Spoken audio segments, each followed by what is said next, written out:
Dear friends, कैसे हैं आप सब। मुझे उम्मीद है कि आप लोग अच्छे नहीं बल्कि बहुत अच्छे होंगे। अपने आज के वीडियो को स्टार्ट करने से पहले मैं एक बात आपसे कहना चाहती हूँ। कुछ लोगों में इतना ज़्यादा टैलेंट होता है कि वो अपनी बातों से किसी का भी दिमाग पलटने की काबिलियत रखते हैं। वो अपने दिए हुए दृष्टांतों के द्वारा, अपनी बातों के द्वारा किसी के भी दिमाग में इस तरह छा जाते हैं कि सामने वाला इंसान कुछ भी कर गुजरने के लिए तैयार हो जाता है।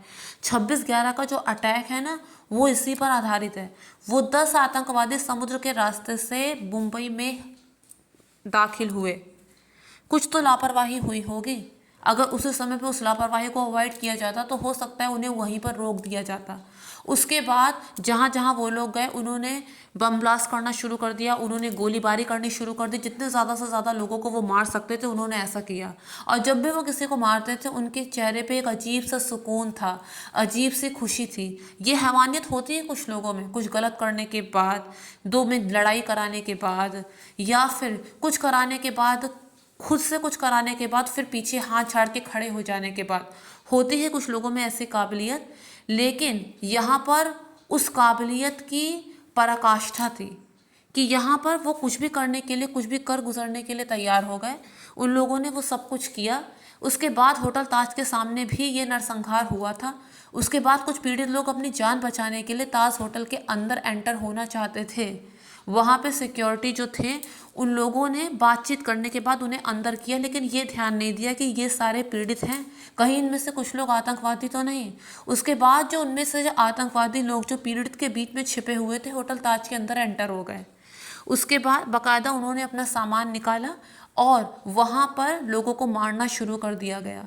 स्टाफ चाहता तो खुफिया रास्ते से खुद निकलकर अपनी जान बचा सकता था और इसमें कहीं से भी कुछ गलत नहीं था।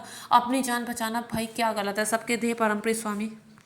लेकिन उसने ये सोचा, उन लोगों ने ये सोचा कि जो लोग हमारे भरोसे, हमारी जिम्मेदारी पर यहाँ आए हैं, हम उन लोगों को बचाना हमारा पहला कर्तव्य है। और उन लोगों ने वही किया। अपनी जान की परवाह ना करते हुए, अपने परिवार के बारे में ना सोचते हुए उन लोगों को बचाने की पूरी कोशिश की गई। उन लोगों ने, जो लोग जहाँ हैं उन्हें वहीं पर रहने की सलाह दी गई। उसके बाद उन्हें टेबल के नीचे छुपने, लाइट्स बंद करने और एकदम शांत रहने के लिए कहा गया। बचाकर उन्हें चैम्बर के पास तक ले जाया गया। चैम्बर के माध्यम से फिर खुफिया रास्तों से निकलते हुए उन लोगों ने अपनी जान को दांव पे लगाकर पुलिस के आने तक ज़्यादा से ज़्यादा लोगों को बचाने की कोशिश की गई। बहुत सारे लोग मारे गए, बहुत सारे इंजर्ड हुए, लेकिन वो होटल इतना बड़ा है, आप अंदाज़ा लगा सकते हो उसमें कितने सारे लोग होंगे। ऐसा कहा जाता है कि 1700 में से 1600 से ज़्यादा लोगों को रेस्क्यू कर लिया गया, यानी उनको बचाकर निकाला गया। ये कितना ज़्यादा दहशत भरा होगा इसके बारे में तो वो सर्वाइवर ही बता सकते हैं, और कोई नहीं इसका अनुमान लगा सकता। वहाँ के वेटर्स, वहाँ के हेड शेफ, वहाँ का स्टाफ, उन लोगों ने अपनी तरफ से जी जान लगा दी कि किस तरह से ज़्यादा लोगों को बचाया जा सके। रिसेप्शन से लोगों के कमरों तक फ़ोन किया गया कि कोई भी अपने दरवाजे ना खोलें, बाहर सिक्योरिटी इश्यूज़ हैं, अपने कमरे में ही रहें। इसके अलावा मदद के लिए वो लोग लगातार पुलिस से बातचीत भी करते रहे। यहाँ तक कि सीसीटीवी कैमरे वाले रूम में जाकर उन लोगों की पोजीशन को देखकर लोगों को बचाने की भी कोशिश की गई और उनकी कोशिश रंग भी लाई। अगर वो लोग अपनी तरफ से प्रयास ना करते और पहले ही स्टाफ वहाँ से भाग खड़ा होता तो बहुत सारे लोग और भी ज़्यादा मारे जाते। और उन लोगों ने अपनी जिम्मेदारी को अपने परिवार से और अपनी जान से ऊपर समझा। उन लोगों की शहादत आज भी लोगों की ज़ुबान पर है, आज भी लोग उन्हें पूछते हैं, और उन्हें तो इसी धरती में जन्नत मिल गई। क्या कसाब से जब बातचीत हुई तो उसने कहा कि तुम लोगों की औकात नहीं कि मेरे आका की तरफ देख सको। उनके चेहरे से वो नूर बरसता है। उन्होंने कुरान में लिखी हुई बातों को हमें बताया। उन्होंने कहा कि ये तुम्हारी खुदा के लिए खिदमत होगी। अब तक के तुम्हारे सारे गुनाह माफ़ कर दिए जाएंगे, तुम्हें जन्नत बख्शी जाएगी। वो लोग काफिर हैं, उन्हें मार दो। जब वो लोग मरेंगे तभी इस्लाम सुरक्षित होगा। इस्लाम खतरे में है। तुम्हें जन्नत बख्शी जाएगी, वहाँ पर हूरें तुम्हारा स्वागत करेंगी, वहाँ पर दूध और शहद की नदियाँ होंगी, तुम्हें उससे नहलाया जाएगा। मरने के बाद तुम्हारे जिस्म से शहादत की वो खुशबू आएगी कि बस तुम लोगों की पिशाच ही नहीं कि तुम मेरे आका की बातों को समझ सको।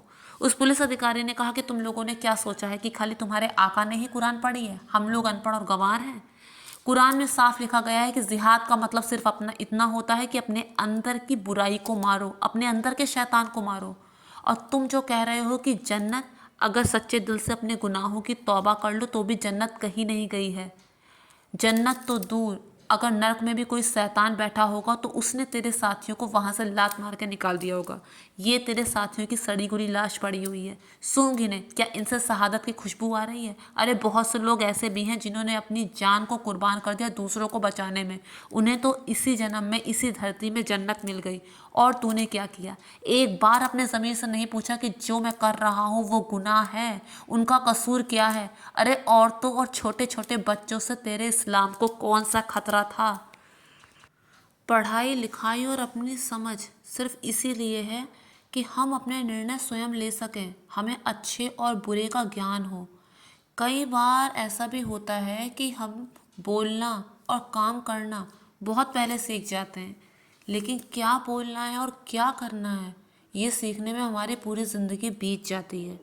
हम किसी और के हाथों की कठपुतली ना बने, सही और गलत में फ़र्क करना जाने, हमें डू और डोंट्स का पता हो तो ही हम इंसान कहे जाएंगे। कोई भी जाति, कोई भी मजहब एक जाति से बड़ा नहीं हो सकता। वो जाति है इंसानियत की। इंसानियत से ऊपर कुछ भी नहीं होता। तो पहले एक अच्छे इंसान बने, उसके बाद हम कितने काबिल हैं, कितने अच्छे डॉक्टर हैं, कितने अच्छे इंजीनियर हैं, या फिर कितनी अच्छी पोस्ट पर हैं, उसका निर्णय हम बाद में ले लेंगे। ज़िंदगी पानी के बुलबुले की तरह होती है, आज है और कल नहीं है। इसलिए दिमाग में नफ़रत, दिमाग में गुस्सा इस चीज़ को रखने की बजाय अगर हम दूसरों की मदद करें तो इससे हमें सिर्फ प्लस पॉइंट ही मिलेंगे जो आगे चल के हमारे काम आएंगे। लेकिन पता नहीं क्यों हम इस सब चीज़ को छोड़कर एक अलग ही चीज़ को चुनते हैं। किसी ने कुछ कह दिया और हमने वो बिना सोचे समझे कर दिया। अगर अपना दिमाग लगाया होता उन आतंकवादियों ने तो शायद इतना बड़ा नरसंहार और उसकी हानि जो आज भी लोग भोग रहे हैं वो शायद